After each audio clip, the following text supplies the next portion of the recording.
Hello दोस्त, आपका अपने YouTube channel special education by PSK में स्वागत है। आशा करते हैं कि आप भी स्वस्थ और मस्त होंगे और अपनी बिहार शिक्षक भर्ती बीपीएससी तैयारी 3.0 की तैयारी में जोर शोर से लगे होंगे। आज हम एनसीईआरटी और एससीईआरटी पर आधारित ईवीएस पर टॉप 25 एमसीक्यू लाया हूँ, जो परीक्षा के दृष्टिकोण से महत्वपूर्ण होगा। यह ईवीएस का तीसरा सीरीज है। यहाँ आपको प्रतिदिन एमसीक्यू सीरीज का अभ्यास कराया जाएगा। तो चलिए हम लोग शुरू करते हैं। क्वेश्चन नंबर 1 और जो भी हमारा जो है बीपीएससी तैयारी 3.0 से संबंधित अभ्यास प्रश्न है तो हमारे प्ले लिस्ट में दिया हुआ है, आप वहाँ से उससे लाभ ले सकते हैं। चलिए क्वेश्चन नंबर 1 देखते हैं कि निम्नलिखित में से कौन से पदार्थ जल में घुलनशील हैं। ऑप्शन ए है मिट्टी का तेल, नमक, साबुन। ऑप्शन बी चीनी, सिरका, नमक। ऑप्शन सी दूध, चीनी, शहद। ऑप्शन डी है तारपीन, नींबू का रस और पेट्रोल। दोस्तों इसमें का राइट आंसर क्या हो जाएगा? आपका ऑप्शन बी सही हो जाएगा कि मिट्टी का तेल, नमक और नहीं, ऑप्शन बी आपका सही हो जाएगा, चीनी, सिरका और नमक। क्वेश्चन नंबर 1 का आपका राइट आंसर हो जाएगा ऑप्शन बी। ये पदार्थ जो हैं चीनी, सिरका, नमक जल में घुलनशील हैं। क्वेश्चन नंबर 2 आपके सामने है कि वह विशेष रसायन जिसका उपयोग पानी को शुद्ध करने के लिए किया जाता है। तो पानी को शुद्ध करने के लिए किस रसायन का प्रयोग किया जाता है? ऑप्शन ए है formaldehyde. Option B LPG. Option C विरंजक चूर्ण और फिर ऑप्शन डी है पोटेशियम परमैंगनेट। तो क्वेश्चन नंबर 2 का आपका राइट आंसर हो जाएगा ऑप्शन सी विरंजक चूर्ण। विरंजक चूर्ण के द्वारा जो है पानी को शुद्ध किया जाता है। क्वेश्चन नंबर 3 आपके सामने है कि वर्षा जल संग्रहण का अर्थ है। वर्षा जल संग्रहण का अर्थ है, क्या अर्थ है? कि ऑप्शन ए है कि वर्षा के जल को छतों के ऊपर से तथा पार्कों से वह जाने दिया जाता है। ऑप्शन बी है सतही वर्षा जल से मिट्टी या गंदगी हटाना। ऑप्शन सी वर्षा के जल का भंडारण सतही या अधोसतही जलभृत से होता है। और ऑप्शन डी है उपरोक्त में से कोई नहीं। तो क्वेश्चन नंबर 3 का आपका राइट आंसर हो जाएगा ऑप्शन सी। ऑप्शन सी हो जाएगा वर्षा के जल का भंडारण सतही या अधोसतही जलभृत से होता है। ये आपका सही हो जाएगा। क्वेश्चन नंबर आपका 4 है आपके सामने कि पौधे में पानी देने के लिए प्रयोग की जाने वाली वह तकनीक क्या कहलाती है जिसमें संकीर्ण नालियों से पानी सीधा पौधों की जड़ में दिया जाता है। तो इसका 4 ऑप्शन है। ऑप्शन ए फेमटो सिंचाई, ऑप्शन बी ड्रिप सिंचाई, ऑप्शन सी नैनो सिंचाई और फिर ऑप्शन डी है माइक्रो सिंचाई। तो क्वेश्चन नंबर 4 का आपका राइट आंसर हो जाएगा ऑप्शन बी ड्रिप सिंचाई। ड्रिप सिंचाई द्वारा जो है संकीर्ण नालियों द्वारा या पाइप के माध्यम से सीधा पानी को पौधों की जड़ों तक दिया जाता है, उनको ड्रिप सिंचाई कहा जाता है। क्वेश्चन नंबर 5 आपके सामने है कि निम्नलिखित में से किस राज्य में भारतीय हाथी को राज्य पशु घोषित नहीं किया गया है? तो ऑप्शन ए है Kerala, option B Karnataka, option C Jharkhand, option D Tamil Nadu. Question number 5 का आपका राइट आंसर हो जाएगा ऑप्शन डी। ऑप्शन डी यानी तमिलनाडु। तमिलनाडु को क्या भारतीय हाथी राज्य पशु घोषित नहीं किया गया है। केरल, कर्नाटक और झारखंड का राज्य पशु कौन है? हाथी है, जबकि तमिलनाडु का नहीं घोषित किया गया है। क्वेश्चन नंबर 6 आपके सामने है कि गाय के समूह को क्या कहा जाता है। गाय के झुंड को क्या कहा जाता है। ऑप्शन ए है झुंड, option B drive, option C colony और ऑप्शन डी ऊपर के सभी। तो क्वेश्चन नंबर 6 का आपका राइट आंसर हो जाएगा ऑप्शन ए। गाय के समूह को झुंड कहा जाता है। ठीक है, झुंड कहा जाता है। चलिए क्वेश्चन नंबर आपका 7 है कि निम्नलिखित में से किसे भूमि पर विश्व के सबसे बड़े जानवर के रूप में जाना जाता है। किसे भूमि पर विश्व के सबसे बड़े जानवर के रूप में जाना जाता है। ऑप्शन ए है चीता, ऑप्शन बी हाथी, ऑप्शन सी भालू और फिर ऑप्शन डी है उपर्युक्त में से एक से अधिक। तो क्वेश्चन नंबर 7 का आपका राइट आंसर क्या हो जाएगा। ऑप्शन बी हो जाएगा हाथी। हाथी को जो है भूमि पर विश्व के सबसे बड़े जानवर के रूप में जाना जाता है। क्वेश्चन नंबर 8 आपके सामने है कि हमारी पृथ्वी के फेफड़े किन्हें कहा जाता है। यानी पृथ्वी के फेफड़े किन्हें कहा जाता है। ऑप्शन ए पर्वत, ऑप्शन बी रेगिस्तान, ऑप्शन सी वन और फिर ऑप्शन डी है उपयुक्त में से कोई नहीं। तो क्वेश्चन नंबर 8 का आपका राइट आंसर हो जाएगा ऑप्शन सी वन को। वनों को क्या कहा जाता है। पृथ्वी के फेफड़े के रूप में जाना जाता है। क्वेश्चन नंबर 9, आप जीभ के किस हिस्से में सबसे अधिक स्वाद प्राप्त करते हैं।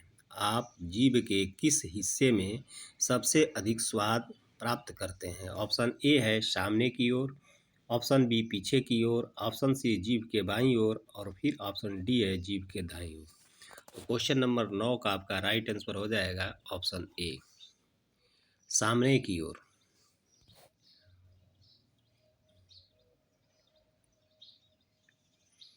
क्वेश्चन नंबर 10, जब गली रोटी को कुछ दिनों तक रखा जाता है तो उस पर क्या दिखाई देता है। Option A bacteria, option B कवक, ऑप्शन सी वायरल और ऑप्शन डी है शैवाल। क्वेश्चन नंबर 10 का आपका राइट आंसर हो जाएगा ऑप्शन बी कवक। उस पर सफ़ेद फफूंदी टाइप का हो जाता है जिसको फफूंदी या कवक कहा जाता है। ऑप्शन क्वेश्चन नंबर 11, अचार रखने से पहले कांच के जार में नमी निकालने के लिए क्या किया जाता है। जब हम अचार को रखते हैं तो कांच की जार में ही रखते हैं और उसमें से नमी को निकालने के लिए हम क्या करते हैं। ऑप्शन ए है इन्हें साबुन से अच्छी तरह धोया जाता है, ऑप्शन बी इसमें धूप में अच्छी तरह से सुखाया जाता है, ऑप्शन सी इन्हें अच्छी तरह से गर्म किया जाता है और ऑप्शन डी है उनकी अच्छी तरह से सफाई की जाती है। क्वेश्चन नंबर 11 का आपका राइट आंसर हो जाएगा ऑप्शन बी, इन्हें धूप में अच्छी तरह से सुखाया जाता है। उसके बाद अचार को रखते हैं। चलिए क्वेश्चन नंबर आपका 12 है आपके सामने कि स्टार्च की उपस्थिति को जांचने के लिए, इसकी उपस्थिति के लिए स्टार्च की उपस्थिति को जांचने के लिए आयोडीन के हल्के घोल से परीक्षण करने की निम्नलिखित में से कौन सा रंग आता है। परीक्षण करने पर कौन सा रंग आता है। ऑप्शन ए है काला, नीला काला, ऑप्शन बी नीला बैगनी, ऑप्शन सी नीला नारंगी और फिर ऑप्शन डी नीला हरा। तो क्वेश्चन नंबर 12 का आपका राइट आंसर हो जाएगा ऑप्शन ए नीला काला। ये रंग जो है प्राप्त होता है परीक्षण करने पर। क्वेश्चन नंबर 13 आपके सामने है कि भोजन महीनों तक खराब नहीं होता। भोजन महीनों तक खराब नहीं होता यदि उसे इस तापमान पर संग्रहित किया जाए। किस तापमान पर संग्रहित किया जाए। Option A -18 degree Celsius, option B 5 degree Celsius, option C 10 degree Celsius और ऑप्शन डी है कक्ष ताप 25 डिग्री सेंटीग्रेड या सेल्सियस। तो क्वेश्चन नंबर 13 का आपका राइट आंसर हो जाएगा ऑप्शन ए -18 डिग्री सेल्सियस पर अगर रखा जाए भोजन को तो भोजन खराब महीनों तक नहीं होगा। क्वेश्चन नंबर आपका 14 है कि प्रशीतक का अर्थ होता है एसी। ठीक है। प्रशीतक द्रव्य के वांछनीय गुण के बारे में निम्नलिखित में से कौन सा कथन गलत है? ऑप्शन ए, प्रशीतक द्रव्य के कुछ परावैद्युत क्षमता होनी चाहिए। ऑप्शन बी, वाष्पन की गुप्त ऊष्मा बहुत अधिक होनी चाहिए। ऑप्शन सी, प्रशीतक द्रव गैर विषैले, असंक्षार और अज्वलनशील होने चाहिए। ऑप्शन डी, प्रशीतक द्रव्य का हिमांक निम्न होना चाहिए। तो कौन सा कथन आपका गलत है? तो ऑप्शन आपका डी सही हो जाएगा कि प्रशीतक द्रव्य का हिमांक निम्न होना चाहिए। हिमांक क्या होना चाहिए? उच्च होना चाहिए। इसलिए ये क्वेश्चन यही जो है गलत है। क्वेश्चन नंबर 15 आपके सामने है कि निम्नलिखित में से कौन सा एक कार्बनिक प्रशीतक है? कौन सा एक कार्बनिक प्रशीतक है? Option A, carbon dioxide. Option B, sulphur dioxide. Option C, ethyl chloride. और फिर ऑप्शन डी, अमोनिया। तो क्वेश्चन नंबर 15 का आपका राइट आंसर हो जाएगा ऑप्शन सी, इथाइल क्लोराइड। चलिए, क्वेश्चन नंबर आपका 16 है कि प्रशीतक का निम्न में से कौन सा गुण अवांछनीय है? प्रशीतक का निम्न में से कौन सा गुण अवांछनीय है? ऑप्शन ए है उच्च क्रांतिक तापमान। ऑप्शन बी, तरल की कम विशिष्ट ऊष्मा। ऑप्शन सी, उच्च क्वथनांक। और फिर ऑप्शन डी है वाष्पीकरण की उच्च गुप्त ऊष्मा। तो क्वेश्चन नंबर 16 का आपका राइट आंसर हो जाएगा ऑप्शन सी, उच्च क्वथनांक। ये आपका सही है। क्वेश्चन नंबर आपका 17, निम्नलिखित में से क्या परिवार की विशेषता नहीं है? निम्नलिखित में से क्या परिवार की विशेषता नहीं है? ऑप्शन ए है परिवार मानव की भावनात्मक आवश्यकताओं की संतुष्टि करता है। ऑप्शन बी, व्यक्ति का समाजीकरण परिवार से ही प्रारंभ होता है। ऑप्शन सी, संपूर्ण सामाजिक ढांचे में परिवार सबसे छोटी सामाजिक इकाई है। और फिर ऑप्शन डी है प्रत्येक सदस्य आर्थिक रूप से स्वयं का समर्थन करता है। तो क्वेश्चन नंबर 17 का आपका राइट आंसर हो जाएगा ऑप्शन डी कि प्रत्येक सदस्य आर्थिक रूप से स्वयं का समर्थन करता है। यही जो है गलत है और आपसे उसकी विशेषता नहीं है, नकारात्मक क्वेश्चन है, इसलिए ऑप्शन डी सही होगा। क्वेश्चन नंबर आपका 18 है कि निम्नलिखित में से क्या संयुक्त परिवार की विशेषताएं हैं? ऑप्शन ए है सबसे वृद्ध व्यक्ति परिवार का मुखिया होता है। ऑप्शन बी, परिवार के सभी सदस्य एक दूसरे से प्यार करते हैं। ऑप्शन सी, परिवार में बच्चे कम उम्र में ही अनुशासन सीख जाते हैं। और ऑप्शन डी है उपर्युक्त में से एक से अधिक। तो क्वेश्चन नंबर 18 का आपका राइट आंसर हो जाएगा ऑप्शन डी, उपर्युक्त में से एक से अधिक। क्वेश्चन नंबर 19 आपके सामने है कि माता और पिता का संबंध किस संबंध के अंतर्गत आता है?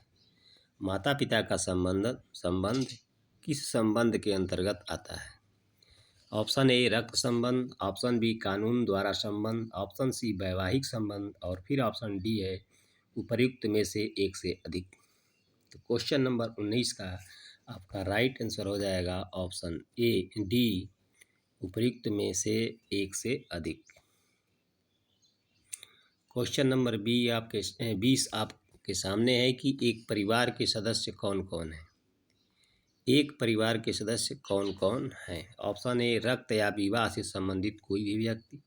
ऑप्शन बी, केवल माता पिता और बच्चे। ऑप्शन सी, केवल भाई बहन। और फिर ऑप्शन डी है केवल दादा दादी और पोते पोतियाँ। तो क्वेश्चन नंबर 20 का आपका राइट आंसर हो जाएगा ऑप्शन ए, रक्त या विवाह से संबंधित कोई भी व्यक्ति। ये आपका सही हो जाएगा। क्वेश्चन नंबर 21 आपके सामने है कि एकल परिवार निम्नलिखित में से किसे संदर्भित करता है? एकल परिवार निम्नलिखित में से किसे संदर्भित करता है? ऑप्शन ए 1980 के बाद जन्म किसी भी परिवार, ऑप्शन बी माता पिता और उनके बच्चों वाला परिवार, ऑप्शन सी बच्चे जिनके माता पिता और दादा दादी वाला पूर्ण परिवार, और फिर ऑप्शन डी है केवल पति और पत्नी। तो क्वेश्चन नंबर 21 का आपका राइट आंसर हो जाएगा ऑप्शन बी माता पिता और उनके बच्चों वाला परिवार। इनको एकल परिवार के रूप में संदर्भित करता है। क्वेश्चन नंबर 22 आपके सामने है कि निम्नलिखित में से किस योजना का उद्देश्य खुले में शौच मुक्त है? ऑप्शन ए स्वच्छ भारत मिशन शहरी चरण 1, ऑप्शन बी स्वच्छ भारत मिशन ग्रामीण चरण 1, ऑप्शन सी स्वच्छ भारत मिशन ग्रामीण चरण 2 और ऑप्शन डी है स्वच्छ भारत मिशन शहरी चरण 2। क्वेश्चन नंबर 22 का आपका राइट आंसर हो जाएगा ऑप्शन सी स्वच्छ भारत मिशन ग्रामीण चरण 2। ये जो है आपका इसका उद्देश्य है कि खुले में शौच मुक्त। क्वेश्चन नंबर आपका 23 है कि स्वच्छ भारत अभियान लक्ष्य क्या है? स्वच्छ भारत अभियान लक्ष्य क्या है? ऑप्शन ए देश को स्वच्छ बनाना, ऑप्शन बी केवल नापसंद को कम करना, ऑप्शन सी सभी सार्थक साधनों की दिशा में बढ़ना, और फिर ऑप्शन डी है जन स्वास्थ्य को सुधारना। क्वेश्चन नंबर 23 का आपका राइट आंसर हो जाएगा ऑप्शन ए देश को स्वच्छ बनाना। ये सही हो जाएगा आपका। क्वेश्चन नंबर 24 आपके सामने है कि किस भारतीय नेता के जन्म दिवस के अवसर पर स्वच्छ भारत अभियान शुरू किया गया था? Option A Mahatma Gandhi, option B Netaji Subhash Chandra Bose, option C Sardar Patel, और फिर ऑप्शन डी है जयप्रकाश नारायण। क्वेश्चन नंबर 24 का आपका राइट आंसर हो जाएगा ऑप्शन ए महात्मा गांधी के जन्म दिवस के अवसर पर स्वच्छ भारत अभियान का शुरू किया गया था। क्वेश्चन नंबर आपका 25 है कि ऑडियो ट्रैक स्वच्छ भारत का इरादा कर लिया हमने की रचना किसने की, जो विशेष रूप से स्वच्छ भारत मिशन के लिए तैयार किया गया है? ऑप्शन ए है Mohit Chauhan, option B Mika, option C Prasoon Joshi, और फिर ऑप्शन डी है जुबी नौटियाल। क्वेश्चन नंबर 25 का आपका राइट आंसर हो जाएगा ऑप्शन सी प्रसून जोशी ने रचना की थी स्वच्छ भारत का इरादा कर लिया हमने। दोस्तों वीडियो अच्छी लगी तो वीडियो को लाइक करें, और चैनल पर पहली बार विजिट कर रहे हैं तो चैनल को सब्सक्राइब करें। यहाँ पर हम बीपीएससी टीआरई 3.0 के लिए प्रतिदिन अभ्यास प्रश्नों को लेकर उपस्थित होता हूँ, और आप यहाँ से इसका लाभ उठा सकते हैं। तो और हमारी सारी जितनी भी वीडियो हैं हमारे प्लेलिस्ट में दिया हुआ है, वहाँ से भी आप इसका लाभ ले सकते हैं। तो दोस्तों चलिए फिर मिलते हैं अपने अगले सीरीज के साथ। तब तक के लिए जय हिंद, जय भारत।